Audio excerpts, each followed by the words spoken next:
Et c'est parti pour la ronde 2 qui commence à Saint-Etienne pour le League Challenge. Les joueurs peuvent retourner leurs cartes et commencer leur ronde. On peut voir, on a eu une première ronde qui était assez étonnante. Vous pouvez revoir la vidéo sur YouTube, c'est ça qui est pratique avec la technologie de nos jours. C'est que nous avons vu un deck qui essayait d'attaquer en relançant son adversaire face à un deck qui essayait de ne pas attaquer et de pousser l'adversaire à la fight. Et donc pour cette fois nous allons avoir un petit changement de tempo avec de notre côté Brian Dacosta, un organisateur et juge acharné. Il sévit dans la région d'Auvergne-Rhône-Alpes et les alentours en allant jusqu'à Mandelieu, Marseille, Lille, Tours, un peu n'importe où pour ce qui est d'arbitrer, et qui a décidé de façon tout à fait relaxe de participer à ce League Challenge où à la fois il a son point de vue d'arbitre sur comment il faut enchaîner les actions et il redécouvre un peu ce qu'est le point de vue du joueur, et qui est donc venu avec un deck basé sur un de ses Pokémon qu'il adore, Rayquaza, dans une version assez purifiée et assez différente de ce qu'on a l'habitude de voir. De l'autre côté, nous avons Luc Jamon qui va nous montrer les deux cartes prises à travers la Chrono Ball. C'est un choix assez intéressant. Luc a décidé de nous surprendre pour aujourd'hui. Il nous a annoncé la couleur en disant qu'il jouait des Mewtwo GX et des Grotanor d'Alola GX. Et maintenant, je viens à peine de découvrir qu'il y a aussi des Florizards dans son deck de Légende Brillante. Luc Jamon est ici en train de faire son premier tournoi. Il a eu l'honneur de le faire à Saint-Etienne, à la boutique de la Taverne du Gobelin Farci. Nous allons voir les actions qu'il va décider de prendre. Pour l'instant, c'est un premier tour qui se révèle tout en douceur. Et son but est la surprise. Il va donc passer. Est-ce que ce sont des dégâts sur ce Blizzard ou... Non. Je préfère ça. Luc ayant commencé la partie, on va voir maintenant comment Brian va continuer les choses. On peut voir qu'il a en actif le Marshado. Et c'est assez malheureux puisque ce Marshado publié dans la série Légende Brillante, son but ultime c'est d'être posé depuis la main sur le banc afin de déclencher son talent. Mais ayant été obligé de démarrer avec, ce ne sera pas pour cette partie. À moins d'un coup de surprise qui fait que Brian réussit à le récupérer dans sa main et donc à le reposer sur le banc. C'est quelque chose que nous allons voir. Du côté de Brian, il a décidé de jouer une Hyper Ball. Il défausse des cartes afin de récupérer Cancrelove GX, une Ultra Chimère dont le fonctionnement est assez particulier. Les Ultra Chimères ont tout en commun de réagir vis-à-vis des récompenses. Dans le cas de Cancrelove, son attaque GX supérieure inflige 50 dégâts pour chaque récompense que l'adversaire a déjà récupérée. Quelque chose d'assez violent une fois que la partie se termine. Mais en début de partie, ce Cancrelove GX a aussi des atouts. Il permet notamment d'attaquer dès le premier tour, alors que le joueur qui commence la partie est censé ne pas pouvoir attaquer au premier tour. Ce Cancrelove GX le permet. Mais Brian n'a pas commencé le tour, donc c'est un point de détail. Brian décide en attendant de commencer à le booster des dégâts, puisque la deuxième attaque inflige 60 dégâts et le rend confus, ce qui est toujours appréciable, étant donné que la confusion est un état spécial assez embêtant. Et que les états spéciaux sont désormais un poil plus compliqués à gérer. C'est ainsi que Brian il va tout feu, tout flamme. Il a défaussé plein de cartes pour aller chercher Ferromaza et de l'énergie. Il utilise un trésor mystérieux, il va donc récupérer un Pokémon Psy-Dragon. Il récupère un Tocopillon GX. Avec ce Tocopillon GX, il va chercher un supporter. On ne sait pas encore lequel, il a encore plusieurs options qui sont disponibles. Ça pourrait très bien être une Cynthia pour remélanger la carte qui reste dans sa main à son deck et piocher 6 cartes. Ça pourrait être une Lily afin de piocher jusqu'à avoir 6 cartes en main. Mais nous sommes au premier tour, ce qui fait que la Lily fait piocher jusqu'à 8 cartes en main. Ce qui fait qu'il va piocher 7 nouvelles cartes fraîches et c'est d'une puissance de feu. Il peut aussi essayer de récupérer un Guzma pour mettre ce Mewtwo GX en actif et attaquer avec le Cancrelove GX qui a déjà de l'énergie. Brian a décidé de se rabattre sur la Lily, qui est finalement le choix le plus sensé et qui permet de prendre beaucoup de cartes d'un coup. Et encore, nous ne connaissons pas la dernière carte qui est dans la main de Brian et qui pourrait être jouable immédiatement afin de faire un Lily puissant, un Lily qui pioche à 8. Et non, finalement, il préfère la garder dans sa main. Peut-être qu'il n'a pas le choix ou peut-être qu'il veut réserver un coup de Trafalgar. Il va donc piocher jusqu'à 8 cartes en main et c'est 7 nouvelles cartes d'un coup qui s'offrent à Brian. C'est tout de même une puissance de pioche très appréciable que d'avoir Lily. Et il possède un Rayquaza GX qui pose sur le banc et dont va-t-il réaliser le talent ou non. Là, le mystère est entier. Brian se décide. Et il décide de passer sans utiliser le talent de Rayquaza GX. Le talent de Rayquaza GX permet, lorsqu'il est posé de la main sur le banc, de défausser les 3/4 de dessus du deck, puis de récupérer l'énergie de base de la pile de défausse sur Rayquaza GX. Brian a décidé que finalement non, il a assez fait d'action pour le moment et qu'il valait mieux rester calme. C'est pour ça que Brian a finalement préféré passer son tour. C'est une possibilité comme une autre et effectivement les joueurs ont tous leur raison. Et là-dessus, on peut voir qu'il a décidé de passer à la suite. Du côté de Luc, Luc a profité de son Super Bonbon. Super Bonbon est une carte qui est nécessaire dans le jeu, dans le sens où il permet à un Bulbizarre de passer en Florizarre plus rapidement, alors que normalement Bulbizarre aurait dû être là pendant un tour, évoluer en Herbizarre, attendre encore un tour, évoluer en Florizarre. C'est très long et ça laisse beaucoup d'opportunités à l'adversaire de virer, de mettre KO le Pokémon qui essaye désespérément d'évoluer. Pour le coup, ce qu'on peut voir, c'est que grâce au Super Bonbon, on passe directement au statut plus puissant et donc on arrive au talent de Florizarre qui permet aux énergies plantes qui sont attachées au Pokémon de Luc de compter double et donc d'avoir 2 énergies plantes, ce qui peut être assez puissant pour différents attaques. Maintenant, voyons un peu ce que Luc va continuer maintenant qu'il a effectué une Cynthia pour récupérer de fraîches nouvelles ressources. Idéalement, Mewtwo GX étant un Pokémon Psy, et tel qu'on peut le voir avec les attaques, il a besoin aussi d'énergies qui sont du type Psy. Alors la double énergie incolore, bien qu'elle rapporte 2 énergies, elles sont 2 énergies blanches, et donc elles ont une interaction plus limitée. Elles permettent quand même à Mewtwo soit de battre en retraite, vu qu'il a exactement 2 énergies pour son coup de retraite, soit ça donne un petit boost pour combler la moitié du coup en énergie de la deuxième attaque de Mewtwo GX, et qui fait 60 dégâts et qui permet de soigner 30 dégâts de Mewtwo. Là on peut voir que Luc, tandis qu'il joue un deck basé sur Mewtwo et Grotamorph, il va donc chercher un Talmor à travers la fin des balles.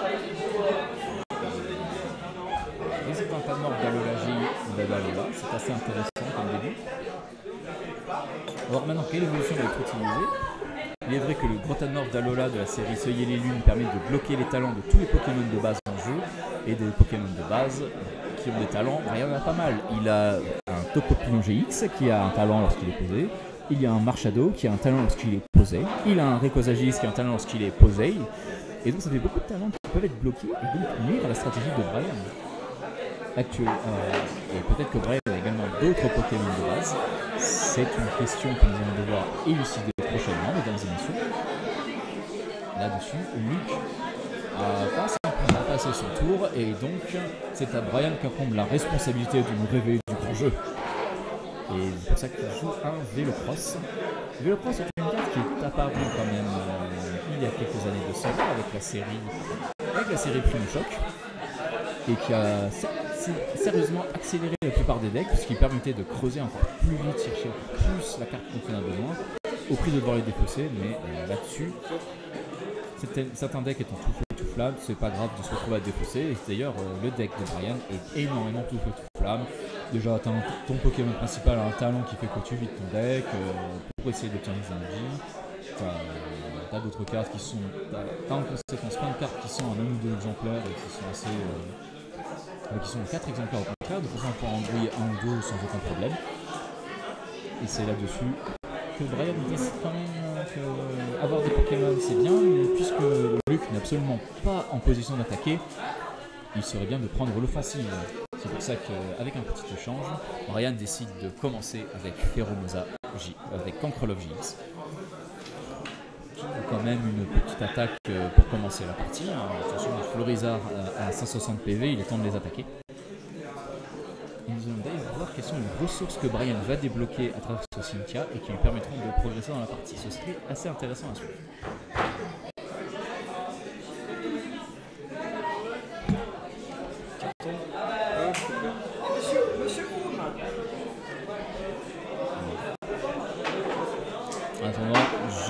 Vous ne le voyez pas, mais la salle de la taverne du Gobelin Farci est très remplie. Elle peut accueillir jusqu'à 80 joueurs et elle permet de faire des plans de très grande taille. Il y a aussi des personnes qui viennent relaxer, apprendre à jouer, ainsi de suite. Et donc, cela fait une certaine animation. Et donc, si vous voulez venir, vous aurez toujours une ribambelle de personnes avec lesquelles interagir, jouer à différents jeux, discuter, faire des échanges et autres. Donc, vous êtes les bienvenus à Saint-Etienne à la taverne du Gobelin Party. En attendant, Brian décide d'utiliser un trésor mystérieux pour chercher un Pokémon Psy ou Dragon. Mais voyons voir. Le but du deck de Brian, c'est un dragon. C'est plus qu'un dragon, c'est un Rayquaza GX dont il va utiliser le talent pour défausser 3 cartes au-dessus du deck. Et de 1, oh il change d'énergie, ça va. Et de 2, oh une énergie, bien. Et de 3, un cercle chimérique, tant pis. Mais c'est pas grave, ça va permettre à Rayquaza de gagner une énergie qui tombe du ciel. Et ça c'est assez agréable pour la stratégie de Brian. En attendant, Pheromosa inflige 30 dégâts avec une petite attaque éclair. Et c'est Luc qui doit maintenant nous montrer de quoi il est capable. Et il sort un gros Tanmorph d'Aloagix, un Pokémon qui est assez peu courant. Et pourtant qui a des surprises à réserver, notamment son attaque GX qui est une attaque GX gratuite, quelque chose d'assez unique dans le format. Seuls les Pokémon d'Alola ont des attaques gratuites. C'est assez important pour être noté. L'attaque de gros Tanmorph d'Alola GX permet gratuitement de prendre un Pokémon du monde adverse, de le mettre en actif et d'infliger 3 états spéciaux à la fois. C'est-à-dire quelque chose qui est assez en interaction avec la première attaque de gros Tanmorph qui inflige 70 dégâts supplémentaires pour chaque état spécial sur le Pokémon visé. Ce sont des choses que l'on pourrait voir par la suite. En attendant, ce qui est important en Pokémon, c'est pour attaquer vite et bien. Et Luc est bloqué dans une position où il est difficile d'attaquer. Il observe donc impuissant tout en caressant sa barbe.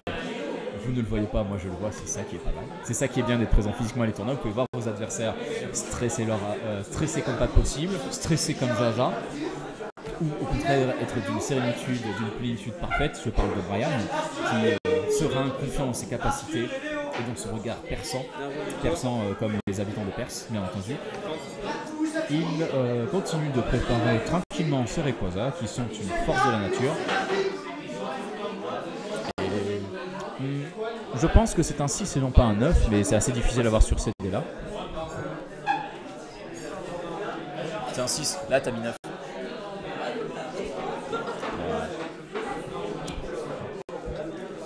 Hop. La partie continue, et donc c'est à Luc de nous montrer qu'il a un jeu à déployer. Là-dessus, c'est assez critique à Pokémon. C'est là que les choix des Pokémon que l'on fait est assez important. Sans suivre des Pokémon qui vont attaquer vite et plutôt fort pour leur coup. Soit des Pokémon qui demandent beaucoup d'énergie mais qui sont capables de faire énormément de dégâts. C'est une balance qu'il faut trouver. Et là on peut voir que Luc décide de passer à l'attaque. Et Luc décide ses attaques GX et donc il va donc choisir un Pokémon de Brian qui va devoir quitter le banc pour passer en position active.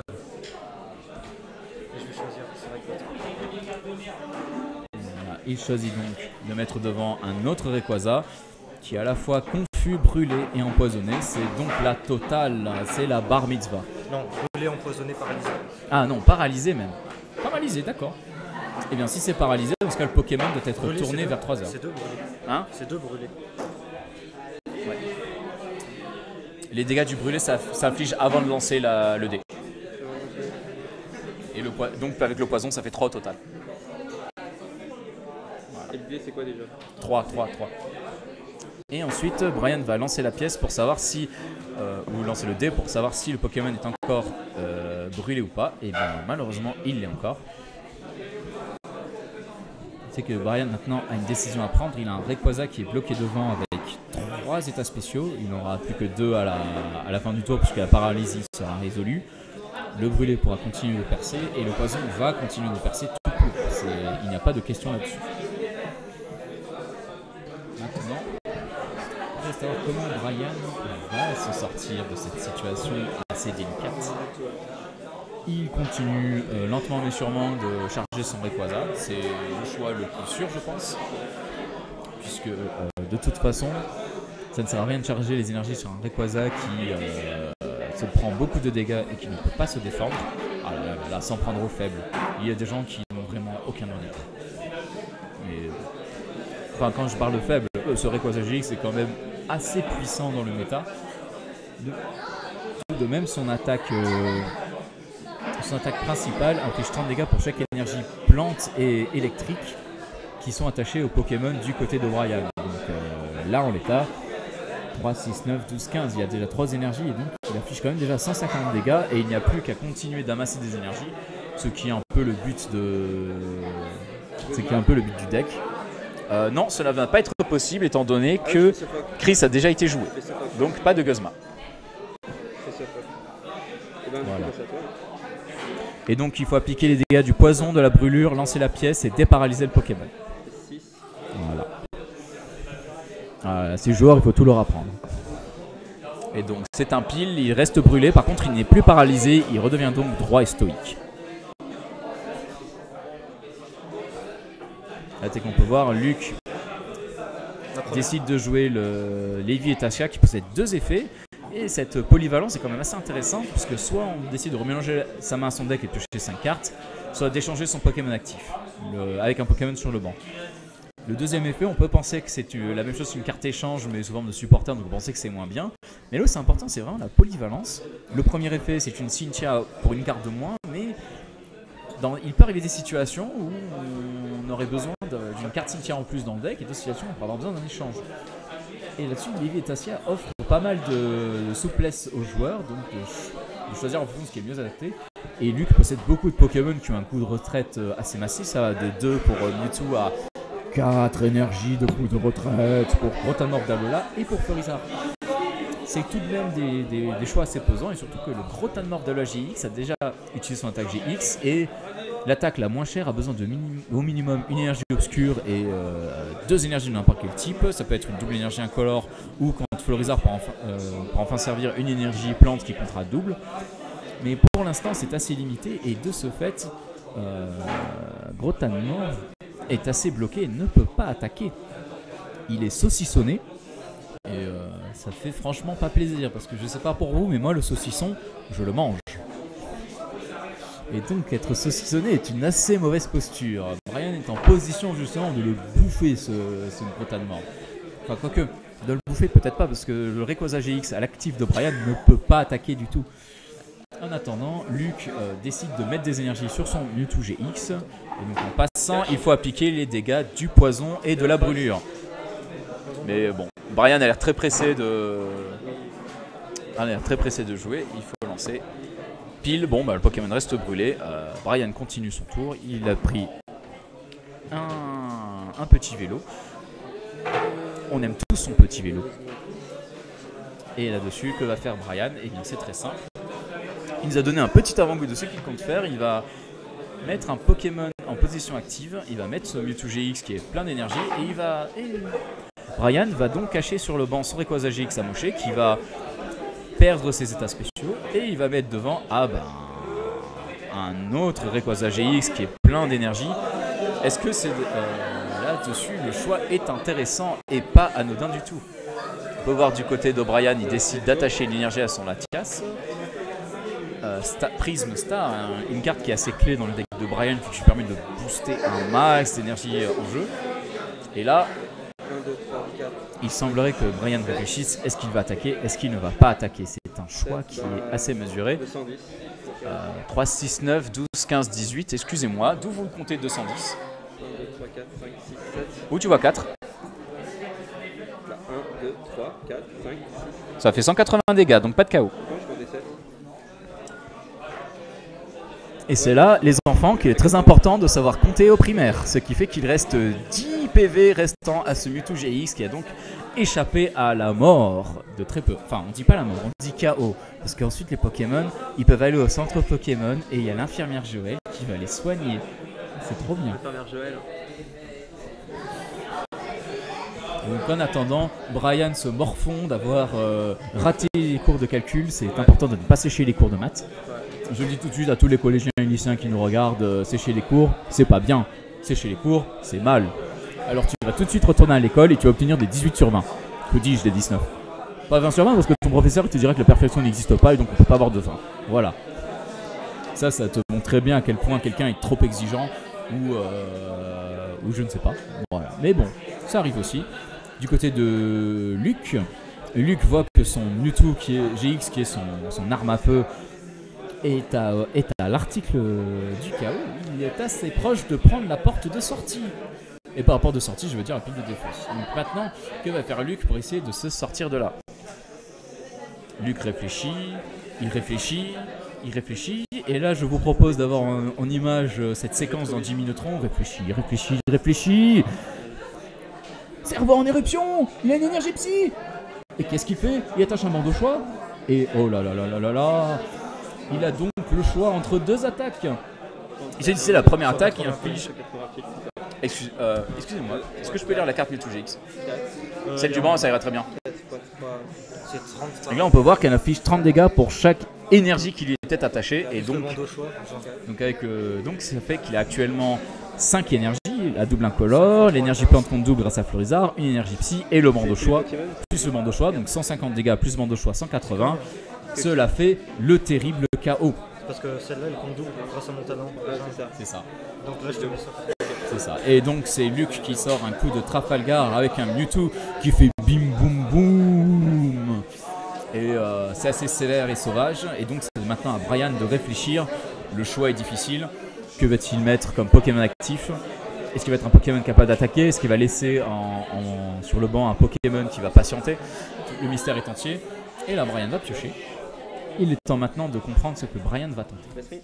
Pour le moment, il va jouer un anneau chimérique, un cercle chimérique, qui permet, étant donné qu'il reste à l'adversaire 4 cartes récompenses, c'est soit 4, soit 3, peu importe, ça va lui permettre de chercher 2 énergies de base et de les attacher à un Pokémon ultra chimère qui est en jeu. Donc, dans notre cas, à Cancrelove GX. Ce qui permet de booster les dégâts d'un Rayquaza GX si le cas s'applique. D'ailleurs, il y a un Rayquaza GX qui attend calmement sur le banc, qui attend son tour. Et qui est là que Brian doit réfléchir. Il semblerait que s'il prend du temps, c'est peut-être parce qu'il n'a plus d'énergie plante. Et s'il n'a plus d'énergie plante dans son deck, peut-être qu'il est obligé de devoir attacher des énergies électriques à contre-cœur sur son Cancrelove qui n'en a aucune utilité, si ce n'est booster en parallèle les dégâts d'un Rayquaza GX futur. Mais pour le reste, c'est une décision assez difficile à prendre. Il décide de gagner. Il faut bien le faire. Au pire, ce sera un coup de retraite qui sera payé. C'est une stratégie possible. Allez, il met les deux. Il vide le deck. Cela veut dire beaucoup plus de chances de piocher autre chose par la suite. Effectivement, il est important de savoir gérer ses ressources et notamment de sortir du deck les ressources qui vont ne plus servir à long terme afin de plus vite avoir le reste. Parce qu'il est très embêtant d'être en fin de partie avec énormément de cartes dans le deck, dont seulement 2-3 qui sont utiles. Le but, c'est aussi ça. Ça fait partie des talents qu'il faut savoir gérer à Pokémon, qui est d'écrémer son deck. C'est une chose qui est importante de retenir, les enfants. Retenez-le bien. Et le Père Noël vous donnera des cadeaux.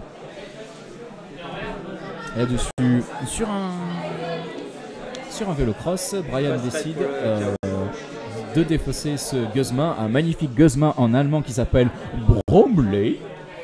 Ce qui est assez majestueux, franchement. Personnellement, j'adore les cartes en allemand. Déjà, les Pokémon, ils ont des noms assez surprenants. Saviez-vous que Dardarnian s'appelle Justin Bieber en allemand? Non, vous ne le savez pas? Et bien maintenant, vous le savez. Et il y a plein d'autres attaques, de noms d'attaques, de noms de Pokémon. Il y a notamment un Déméteros X qui possède une attaque marteau terrestre, il me semble en français. Et en allemand, cette attaque s'appelle Herr der Donner, Seigneur des donneurs kebab. C'est quelque chose d'assez magnifique. Les cartes allemandes réservent énormément de surprises dans le genre. À chaque série, j'épluche les noms. Ils ont vraiment des noms très originaux, les Allemands, et qui se font plaisir. C'est pour ça que je vous conseille d'étudier l'allemand à l'école en LV2. En plus de l'anglais, parce que l'anglais c'est très utile, mais l'allemand c'est très poétique. Contrairement à ce que des gens essaient de faire croire dans le monde, l'allemand est une vraie poésie. Et on peut voir en attendant Luke qui va essayer... Et voilà, hop. Luke essaye à la fois de jouer une Felbo Ball pour chercher un Pokémon dans son deck et une Chrono Ball pour des évolués, pour des Pokémon qui sont évolués. En attendant, Jean-Luc a quand même une puissance de frappe qui a été un petit peu réduite à l'instant du fait que son Mewtwo perd des énergies. Il a été obligé d'attacher l'énergie du tour qui est une énergie plante. Et donc la puissance de feu de Mewtwo est réduite à actuellement 30 dégâts. 30 petits dégâts. C'est quelque chose qui est quand même... à booster, à améliorer, mais pour l'instant il décide de ne pas prendre de Pokémon évolué dans son deck. Il faut croire que Luke n'est pas satisfait par ces options qui lui sont proposées, donc il décide de ne rien trouver. Après tout, Ce qui est dans le deck est inconnu. On a le droit d'y chercher des cartes, mais on n'est pas obligé d'en trouver. C'est une règle particulière à Pokémon. Quand on cherche une carte précise, dans notre cas c'est un Pokémon évolué, on a le droit de rater une recherche. Ça fait partie des petites nuances qui offrent de la flexibilité aux joueurs. Et Luc décide maintenant de jouer une Lily pour essayer de récupérer des options. C'est là-dessus, les supporters sont parmi les cartes les plus puissantes du jeu, puisqu'elles offrent soit des effets révolutionnaires tels que Guzma pour déranger et choisir qui Pokémon se retrouve en actif pour un KO ou pour une autre raison. Ça peut être Cynthia pour rechanger sa main et piocher 6 nouvelles cartes. Ce sont des effets très puissants qui permettent de complètement réduire, de complètement obtenir de nouvelles ressources à chaque fois. Là, Brian décide de récupérer un Rayquaza GX supplémentaire qui servira d'attaquant.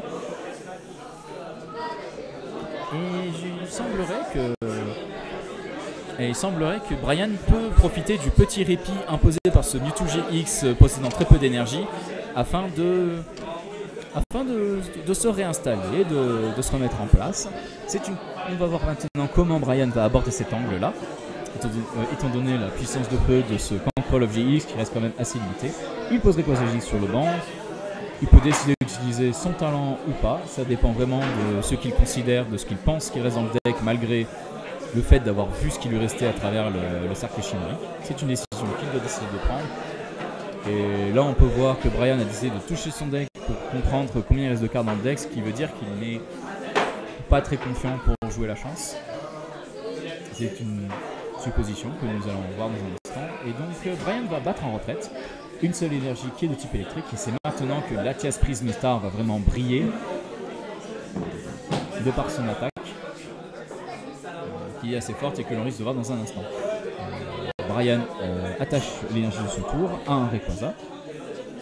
Il a décidé de choisir ce Rayquaza qui a des dégâts mais qui a 2 énergies et utilise l'attaque de Latias Prism Étoile qui permet à la fois d'infliger 30 dégâts et d'attacher une énergie de base à chaque Pokémon dragon de base, dragon qui sommeille sur le banc. Ce qui offre quand même pas mal d'options et qui permet de booster d'un coup. Là on peut voir par exemple, c'est l'équivalent de 60 dégâts qui ont été mis en jeu pour booster Rayquaza à l'instant même. C'est tout de même d'une force assez conséquente. Luc décide de passer à l'attaque. Donc il affiche actuellement 90 dégâts à travers l'attaque de ce Mewtwo GX. Et ça ne lui suffit pas.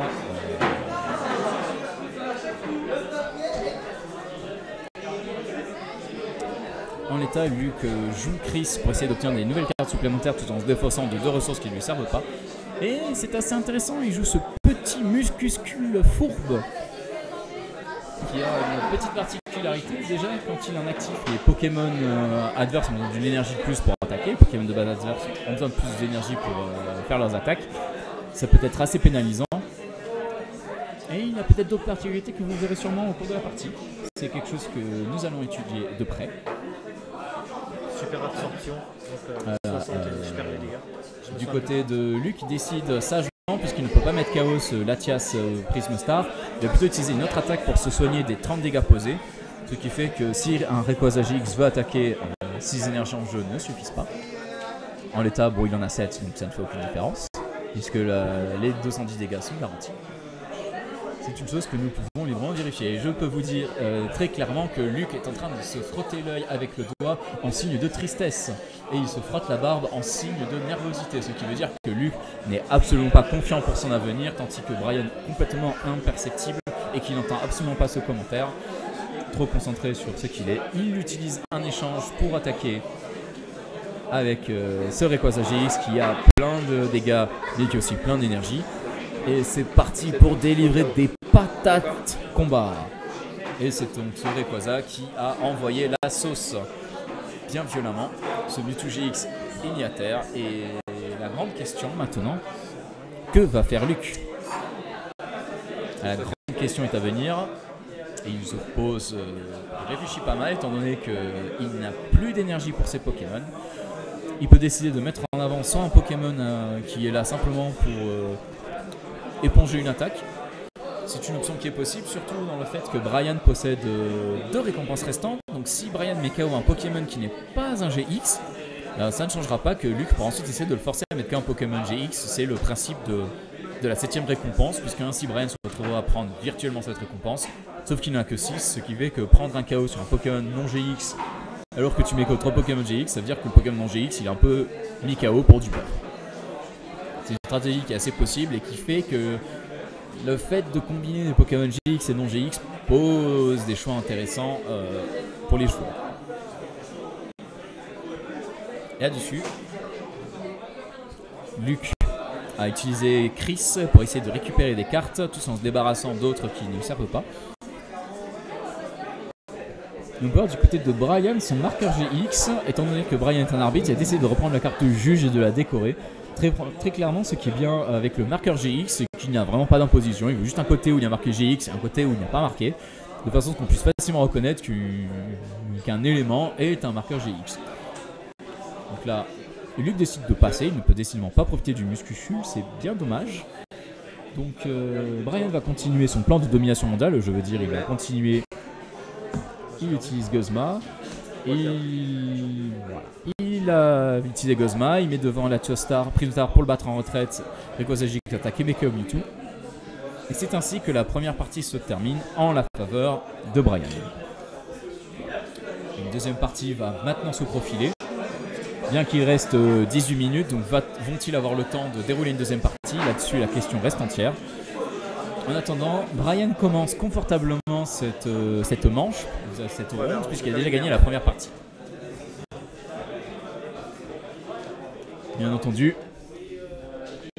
il y a des décisions qui sont plus faciles à prendre quand on est installé dans son canapé ou son siège gaming en regardant une vidéo uploadée quelques heures ou quelques mois après, tranquillement, plutôt que quand on est sur le vif du sujet, étant donné que Brian, comme vous avez pu le voir, il a oublié plusieurs fois comment on compte. Comme vous pouvez vous rendre compte, retenez bien ça les enfants, il faut suivre les cours de mathématiques. Quand on vous dit, quand quelqu'un vous dit ouais mais les maths ça sert à rien, et bien maintenant vous pouvez voir que si ça sert les maths. Même quelque chose aussi simple que 1 plus 1 plus 1 plus 1 plus 1 plus 1 plus 1 ça fait 7 et pas 8, bah même ça c'est utile. Comme vous pouvez le voir, les petites additions font les grandes rivières. Et plus que les rivières, elles font le fleuve, elles font le Rhône, le magnifique Rhône qui passe dans notre magnifique région d'Auvergne-Rhône-Alpes. Sauf que Saint-Étienne n'en fait pas partie.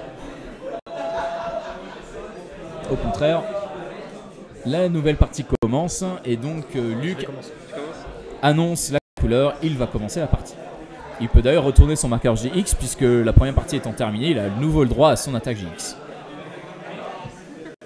Et Brian révèle l'impensable, le pire, l'horreur. Il n'a aucun Pokémon de base dans sa main, donc il est obligé de la remélanger dans son deck et piocher cette nouvelle carte.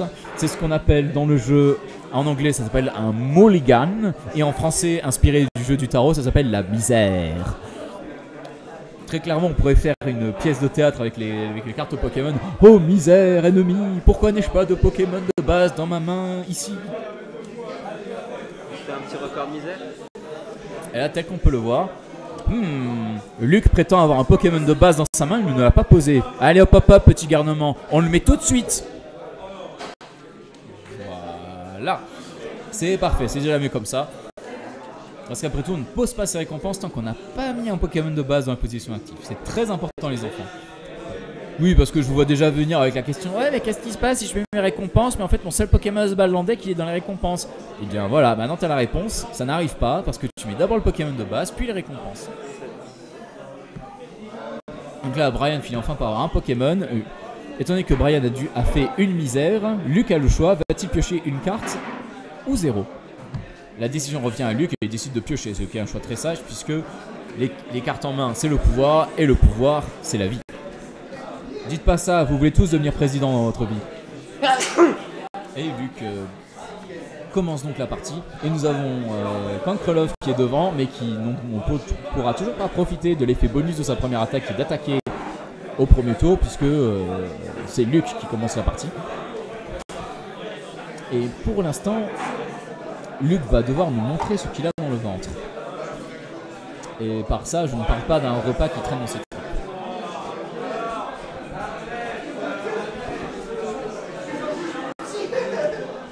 Là-dessus, il a fait son choix de partir sur l'hyperbole. L'hyperbole a été pendant très longtemps, et d'ailleurs elle est encore l'une des meilleures cartes du jeu, mais disons que pendant très longtemps, elle était la deuxième meilleure carte du jeu, puisqu'elle permettait d'obtenir n'importe quel Pokémon du deck, au prix de devoir défausser 2 cartes en main, mais défausser des cartes, devoir faire des choix, écrémer, tout cela fait partie de la compétence d'un joueur, et parfois peut même être profitable dans certaines stratégies. Comme vous pouvez le voir dans le deck de Brian, s'il peut défausser des énergies à travers l'hyperbole ou le trésor mystérieux, ce sont des énergies que Brian est sûr d'attacher à travers le talent de Rayquaza GX s'il le choisit. Donc certains decks jouent sur ce que vous défaussez, d'autres decks simplement profitent d'écrémer le deck petit par petit, petit bout par petit bout, et donc Luc a décidé de prendre un autre Mewtwo GX qui est quand même l'un des Pokémon les plus forts du deck de Luc. Et comme vous pouvez le voir, il a distribué une patate à 180 sorties de nulle part. Et personnellement, j'aime bien les patates, surtout avec les raclettes, mais c'était pas la saison. Donc là-dessus, nous allons encore devoir voir ce que Luc décide de faire. Le choix est assez difficile.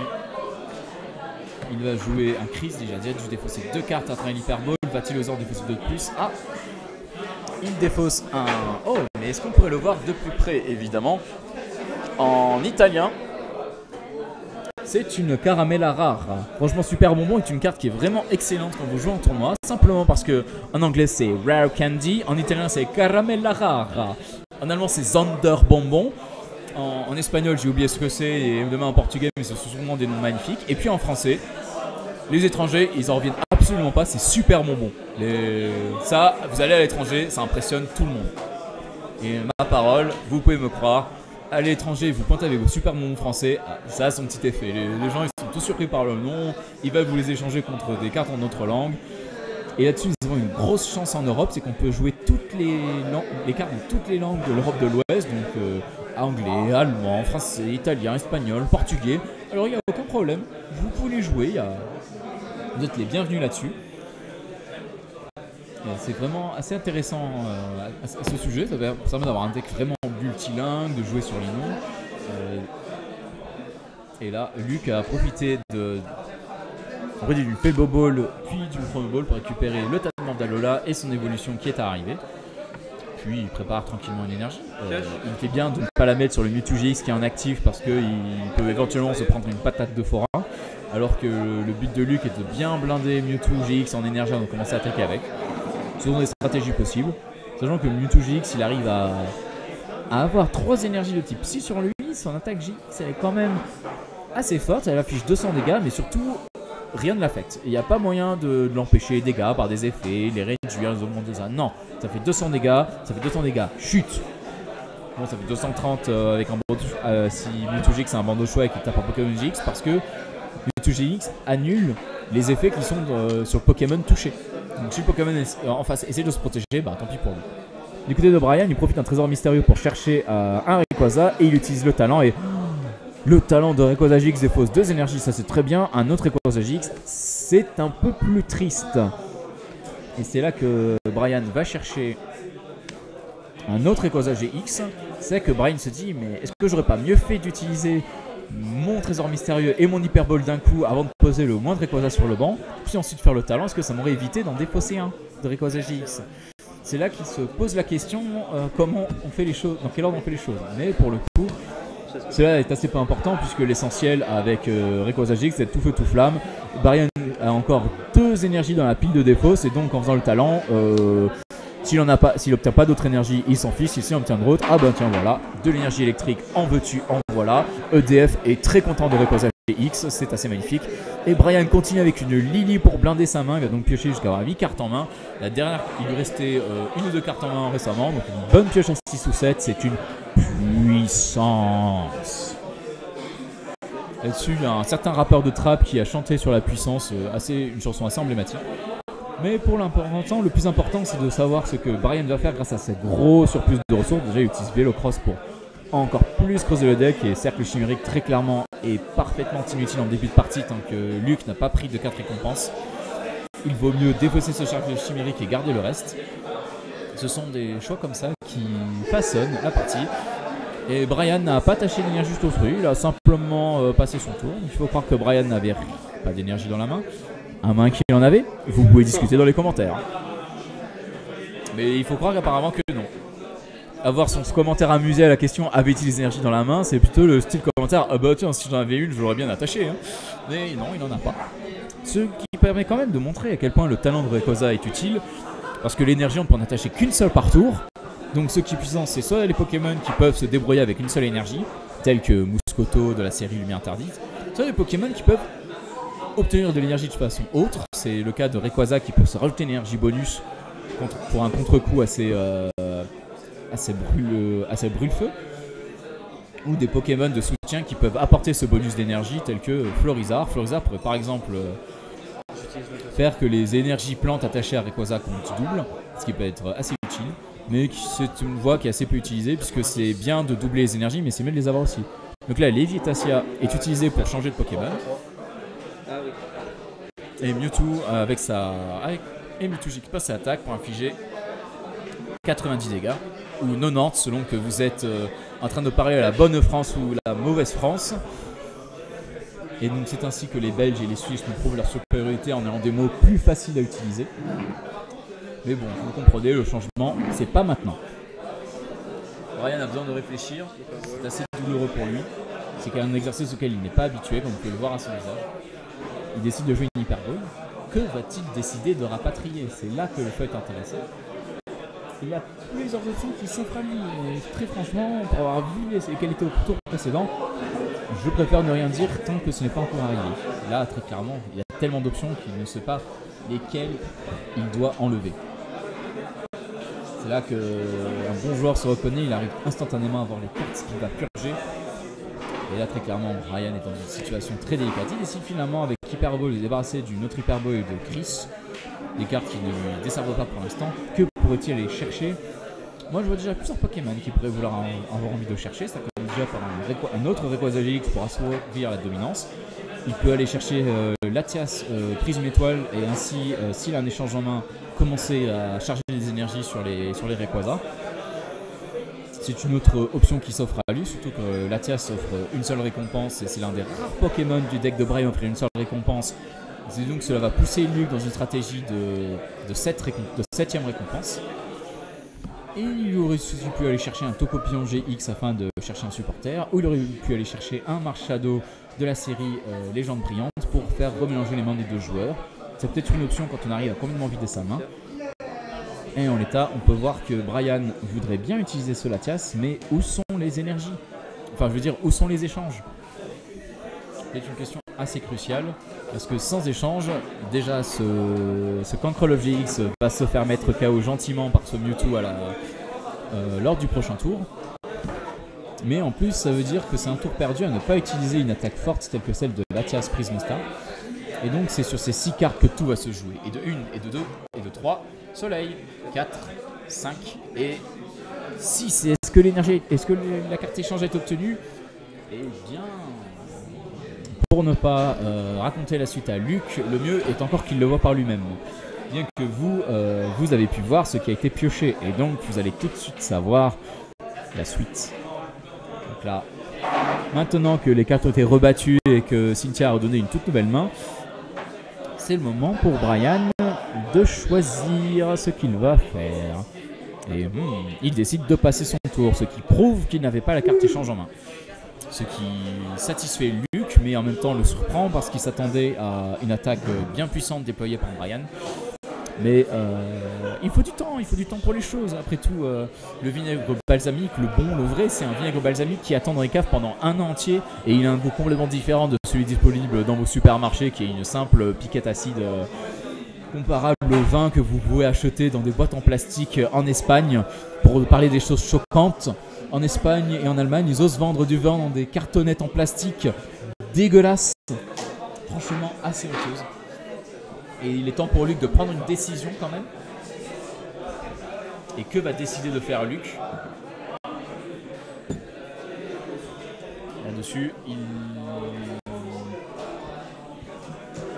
Luc, ici à terre, êtes-vous en train de jouer? Vous devez prendre une décision. Et il décide de prendre un KO. Ce qui Et c'est là que Brian, il décide de prendre la même voie. Ah, tu es tombé dans mon piège, Yugi. Maintenant, je peux activer mon Latiasme Prisme Star. Je pose mon Rayquaza GX. Je suis posé, j'ai mon énergie attachée. Et là, on peut voir que Brian a toutes les cartes en main pour faire un coup de Trafalgar puissant, à condition qu'il le veuille, ou il décide de garder les choses secrètes. Et là-dessus, le mystère est entier. Là-dessus, Brian réfléchit, il commence déjà à anticiper sa gestion d'énergie qui est assez cruciale. Et il a un Cablifière GX qui est une ultra chimère, ce qui lui permet de jouer son cercle chimérique. Cercle chimérique, elle cherchez 2 énergies dans votre deck et mettez-les à votre ultra chimère parce que votre adversaire a 3 ou 4 récompenses restantes très exactement. Et donc Brian décide de lessiver complètement le deck adverse. Ce qui fait que 60 dégâts supplémentaires pour les attaques de Rayquaza viennent d'arriver en jeu. Et en bonus, Cablifière, le petit fier électrique, il a un talent très intéressant qui le rend immunisé à tous les Pokémon équipés d'énergie spéciale. Par exemple, la double énergie incolore actuellement attachée à Mewtwo GX. Quelque chose d'assez fort, d'assez puissant, d'assez fatal, bazooka. Et c'est là-dessus que Latias Prisme Star utilise son attaque pour déjà infliger 30 dégâts, même s'ils sont assez anecdotiques puisqu'ils peuvent être soignés. Et Brian va attacher les énergies à tous ces Pokémon dragons de base sur le banc, donc tous ces Rayquaza. C'est donc à la fois 90 dégâts supplémentaires qui viennent de rajouter, mais en plus nous avons 3 fiers gaillards Rayquaza qui n'ont besoin que d'une énergie supplémentaire pour attaquer. Il y en a 2, c'est n'importe laquelle ça fait l'affaire, et un autre il faut absolument de la plante, man. Et nous avons également en autre option, on aime les options, ce Cablifière qui peut toujours attaquer aussi bien pour une attaque GX pour une énergie ou mieux, c'est notre attaque qui fait 100 dégâts et qui défausse une carte au-dessus du deck adverse. Ce qui fait que Luke doit maintenant nous montrer ce qu'il y a dans le ventre. Et c'est un Guzma. Avec Guzma, c'est un Rayquaza qui est bloqué devant. Et c'est là qu'il se rend compte que Guzma a un effet qui est de aussi changer le Pokémon actif. Il est désolé, le Guzma a été joué, il te faut donc l'autorisation de son adversaire pour revenir en arrière ou non. Tu le laisses. Déjà un coup, tu reviens en arrière sur une carte. Sur un attachement d'objet. Et donc Brian fait remarquer que ce n'est pas la première fois que Luke a fait une action avant d'avoir réfléchi suffisamment. Et donc il est temps maintenant d'affronter les conséquences de tes actes, Yugi. Tu es pris dans mon piège. Et c'est ainsi que un Rayquaza est mis en position active. Utilise l'attaque GX pour bloquer un Pokémon, puisque après tout, c'est assez incongru, mais cela est possible. Bon, les deux Rayquaza, le Rayquaza qui était choisi, le même quota d'énergie, donc il a été échangé. 3 marqueurs de dégâts vont arriver et il est temps de lancer la pièce ou le dé dans lequel on va à travers. Si c'est donc, il n'est plus brûlé. Par contre, il reste paralysé et en pause. Donc les dégâts vont lentement mais sûrement continuer de s'accumuler. Et comment Brian va-t-il sortir de cette situation? Son Rayquaza GX ne peut ni attaquer ni battre en retraite. RT6 c'est triste. Il doit donc maintenant décider comment il va continuer la partie, même si très confortablement. Le tour s'est terminé, donc les dégâts du poison s'appliquent et la paralysie est terminée. Ce qui permet à ce Rayquaza GX de pouvoir aller à l'attaque. Mais non, il ne peut pas attaquer tout de suite, il a été paralysé pendant un tour. Et donc maintenant, Luke réfléchit. La solution est dans sa barbe. Que décide-t-il de faire? Il va utiliser Léviatacia pour échanger. Et effectivement, l'échange, c'est important. C'est pour ça qu'il faut suivre le programme Erasmus pour faire des échanges universitaires à travers toute l'Europe, se renforcer, apprendre énormément et ainsi grandir. Il utilise l'attaque, la première attaque de Mewtwo GX qui inflige donc 150 dégâts, ajouté aux 40 dégâts déjà présents et au poison qui continue de s'accumuler, et bien beaucoup de blessures en vue. Luke progresse énormément vers la victoire, mais de l'autre côté, Brian il a un autre avantage, c'est qu'il a installé énormément d'énergie en jeu, ce qui fait que déjà il a 2 Rayquaza en position dominante pour attaquer, il possède une quantité phénoménale d'énergie pour faire des dégâts, il peut donc enchaîner les KO. Il va d'ailleurs commencer par les KO ce Mewtwo en infligeant 36, 9, 12, 15, 18, 210, 240, 270 dégâts. C'est tout de même une dérouillée assez violente. Et même si un Rayquaza GX venait à mettre KO instantanément, il resterait quand même 6 énergies. Et donc l'équivalent de 180 dégâts quand même. Donc Luke essaye de remonter la pente avec une énergie psy et un bandeau choix, ce qui va lui permettre d'infliger 60 dégâts instantanément. Et de continuer à progresser. Là-dessus, Luke, sur quoi il peut capitaliser, c'est qu'il ne lui reste plus que 2 récompenses à prendre, c'est-à-dire mettre KO un Pokémon GX. Mais va-t-il y arriver? Va-t-il avoir le pouvoir nécessaire pour cela? C'est toute la question que nous nous demandons grâce au jeu qui se déroule. Luke décide d'une Hyper Ball, mais va-t-il prendre un Pokémon? Et c'est le temps est écoulé. Le temps est écoulé, et donc Luke est le tour 0. Voici ce qui va se passer. Luke sera le tour 0, Brian le tour 1. Luke au tour 2, Brian le tour numéro 3 et le dernier tour, et à ce moment-là on regardera si la partie a été terminée ou non. Ça se passe comment du coup? Donc très clairement, Tour 1, 2, 3. donc voilà ce qui va se passer, c'est qu'une fois que Brian aura terminé son tour numéro 3, soit le match a un gagnant immédiatement et ce sera pris en compte dans le résultat de la ronde, ça le match en cours n'est toujours pas terminé, et donc dans ce cas cette partie numéro 2 ne comptera absolument pas pour les scores, et donc on regardera uniquement le résultat du premier match qui a été gagné par Brian, ce qui fait de Brian le gagnant de la ronde. C'est pourquoi Luke décide de sortir son petit coquin, le Mucuscule. Un Mucuscule qui est tout de même assez peu menaçant, il a seulement 40 PV. Mais il peut quand même poser des problèmes à Brian, d'une part par son talent qui le forcera à avoir besoin de plus d'énergie pour attaquer. Et il joue un juge. Grâce à juge, le plan est de virer les options qui trônent actuellement dans la main de Brian, notamment l'autocopillon GX qui est traîné, qui aurait permis à Brian de récupérer un Guzma si nécessaire pour achever un Pokémon GX trônant sur le banc. RT6 c'est triste. Donc un échange d'énergie. Brian a également un échange d'énergie. Bon, il a plein de choses Brian, hein. On n'a pas besoin de sauver le soldat Brian pour cette fois. Mais cette fois, il a besoin de tous les encouragements possibles, parce que Brian mettra à KO à ce coup sur ce Mewtwo GX, ça c'est garanti, mais arrivera-t-il à contourner ce Mucuscule qui pourra se dresser devant lui et l'empêcher d'accéder à la victoire de cette partie numéro 2? Là-dessus, le mystère est entier. Et c'est quelque chose que nous allons devoir voir sur le développement des prochains tours. Luke doit maintenant nous montrer comment il va mener l'offensive, c'est-à-dire qu'il doit attacher l'énergie du tour. Il a déjà joué le supporter du tour. Il attache un bandeau choix à son Mewtwo, et donc il décide de partir à l'attaque. Donc 60 dégâts. Brian va commencer le tour numéro 1, et c'est là que... Vélocross. Alors un petit Vélocross, c'est le moment de creuser, d'essayer de récupérer les options. Des fois c'est un trésor mystérieux, ce qui veut dire que Brian est assez confiant sur son futur. Et là-dessus, nous pouvons admirer dans toute sa splendeur, il va infliger 300 dégâts. 300, non pardon, désolé, je confie avec le film de 300 Spartiates. Et c'est parti pour un petit KO à 300 dégâts. Ce pauvre Mewtwo ne peut décidément rien face à cette autre puissance de la nature. Luke va donc choisir qui va passer en position active. Est-ce qu'il va mettre devant ce Grotanmore GX? Oh, c'est ce qu'il décide de faire. C'est un choix assez intéressant. Maintenant, Luke va piocher pour commencer son tour numéro 2. Et perdu dans ce flot de ses pensées, il doit absolument trouver une solution pour non seulement ne pas perdre, mais éventuellement gagner. Et donc il décide de jouer Lévitacia pour obtenir de nouvelles options dans son deck.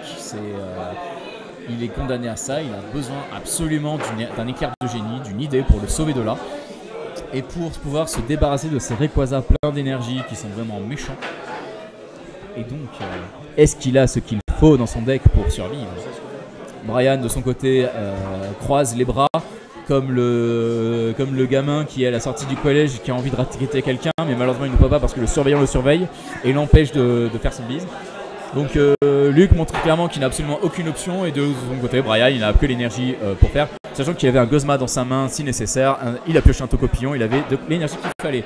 Ce qui fait que Brian a gagné ses 2 parties, il se dirige donc vers la victoire la plus absolue. Voilà, Brian il est très content de faire 330.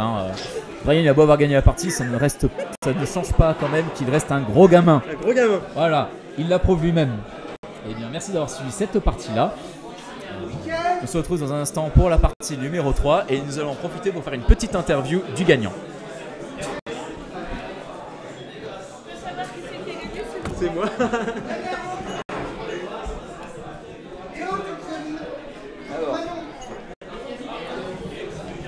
Toutes mes félicitations Brian. Bah merci Zarma. On va rapproche un peu plus le micro, pas sûr. Merci Zarma Quiz. Alors, qu'avez-vous pensé de ce match?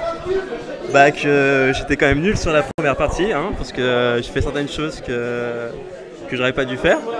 Et puis voilà.